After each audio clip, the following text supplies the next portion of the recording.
টটেনহামে যোগ দেওয়ার পর থেকেই রিচার্লিসনের সময়টা ছিল উত্থান পতনে ভরা। শুধু ক্লাবের হয়েই নয়, ব্রাজিল জাতীয় দলের জার্সিতেও হারিয়ে যাচ্ছিলেন তিনি। কিন্তু নতুন কোচ থমাস ফ্রাঙ্কের অধীনে অবশেষে তিনি কি হয়ে উঠছেন দলের মূল ভরসা? আজ আমরা খুঁজে দেখব ব্রাজিলিয়ান এই ফরোয়ার্ডের ভবিষ্যৎ সম্ভাবনা, নতুন দায়িত্ব এবং তার সামনে অপেক্ষা করার সুযোগগুলো। 2024-25 মৌসুম রিচার্লিসনের জন্য এক কথায় দুঃস্বপ্ন ছিল। ভুগেছেন ইনজুরিতে, নিয়মিত একাদশে জায়গাও পাননি, আর পুরো মৌসুমে করেছিলেন মাত্র 5 গোল। আনজে পোস্টেকোগ্লোর অধীনে তিনি ছিলেন অনেকটা ছায়ামূর্তি, কিন্তু ভাগ্য বদলালো নতুন এক শুরুর মধ্য দিয়ে। থমাস ফ্রাঙ্ক টটেনহামের দায়িত্ব নেওয়ার পরেই বদলাতে শুরু করলো চিত্র।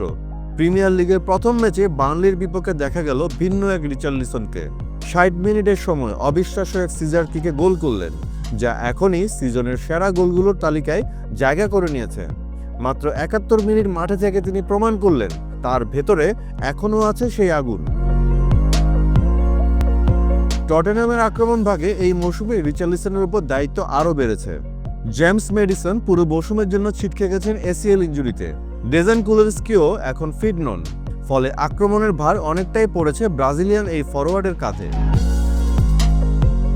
রিচার্লিসনের স্বাভাবিক খেলার ধরন হলো স্ট্রাইকার হিসেবে খেলতে গিয়ে বাঁ দিক থেকে ভেতরে কেটে আসা, বল ধরে রাখা, টার্গেট ম্যানের ভূমিকা পালন করা আর অবশ্যই গোল করা।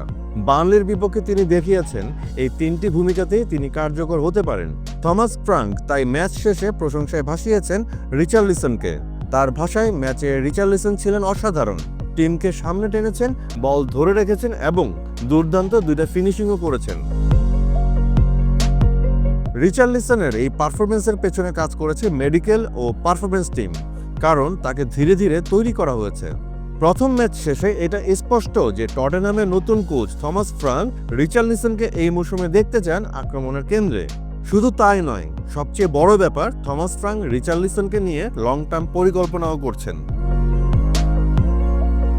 মোহাম্মদ কুদুস ইতিমধ্যেই এই মৌসুমে টটেনহামের নতুন সংযোজন। ওয়েস্ট হামে দুর্দান্ত পারফরমেন্স করার পর বড় ক্লাবে এসেই তিনি প্রমাণ করেছেন নিজের যোগ্যতা। বার্নলির বিপক্ষে রিচার্লিসনের প্রথম গোলের অ্যাসিস্ট এসেছে কুদুসের কাছ থেকেই, আর দ্বিতীয় গোলে যেটা ছিল সাইকেল কিক, তাতেও ভূমিকা ছিল তার। দুইজনের বোঝাপড়াটা একেবারে শুরু থেকেই জমে ক্ষীর। যদি এই কেমিস্ট্রি পুরো মৌসুম বজায় থাকে, তবে কুদুস রিচার্লিসন জুটি হয়ে উঠতে পারে লিগের অন্যতম ভয়ঙ্কর পার্টনারশিপ। ব্রেন্টফোর্ডে থাকাকালীন সময়ে থমাস ফ্রাঙ্ক শিখিয়েছেন কিভাবে স্ট্রাইকারদের দিয়ে শুধু গোল নয়, বরং পুরো টিমকে চালানো যায়। ওয়াটকিনসন, ইভান টনি সবাই তার অধীনেই উন্নতি করেছে। থমাস ফ্রাঙ্ক চান স্ট্রাইকাররা ফিজিক্যালি শক্তিশালী হোক, প্রতিপক্ষের ডিফেন্ডারদের সঙ্গে লড়াই করুক এবং একই সঙ্গে বল ধরে টিমমেটদের খেলায় গতি আনুক। রিচার্লিসনের ভেতর এই সব গুণই আছে, পাশাপাশি আছে তার টেকনিক্যাল স্কিল, ড্রিবলিং এবং শট নেওয়ার দক্ষতা। সামনেই 2026 বিশ্বকাপ, এটা হতে পারে রিচার্লিসনের ক্যারিয়ারের সবচেয়ে বড় মোটিভেশন। জাতীয় দলের স্ট্রাইকার হিসেবে জায়গা ধরে রাখতে হলে টটেনহামের হয়ে নিয়মিত গোল করতেই হবে। এই মৌসুমটা হতে পারে তার আসল ব্রেকআউট সিজন। যদি ফিট থাকেন, তবে তিনি টটেনহামের আক্রমণে নতুন প্রাণ দিতে পারেন। তবে রিচার্লিসনের যাত্রা কিন্তু এতটাও সহজ নয়। সমালোচনা, ইনজুরি আর অনিয়মিত পারফরমেন্স তাকে পিছিয়ে দিয়েছে বারবার, কিন্তু থমাস ফ্রাঙ্কের হাতে তিনি পেতে পারেন নতুন জীবন।